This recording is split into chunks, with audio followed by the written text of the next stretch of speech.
Γεια σας παιδιά, σε ένα ωραίο βίντεο. Σας καλωσορίζω δηλαδή.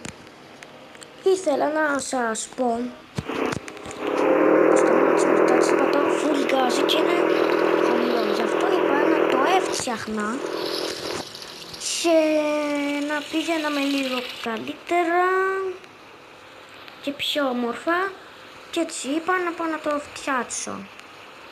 Και λοιπόν πήγα μέσα. Πιάω πάρα πολύ αργό.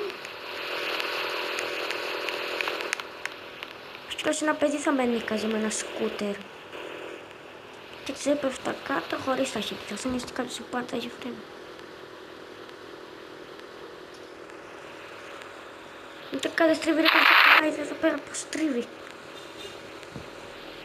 Κοιτάξτε εδώ. Και έτσι λοιπόν πήγαμε μέσα και να το φτιάξουμε. Και τώρα λοιπόν το ανεβάσουμε λοιπόν πάνω και να φτιαχτεί. Please turn the vehicle when lifts. Και έχω το τρακάρω. Και λοιπόν παιδιά μου είχαν πει σε λίγο το κάνω το πιο καλύτερο. Λοιπόν, εγώ απλά βγήκα. Πάω λίγο εδώ πέρα να περνάει. Αχ, τέλειο. Πανέτοιμο. What? Τόσο γρήγορα είπα. Wow. Και λοιπόν μπήκα μέσα.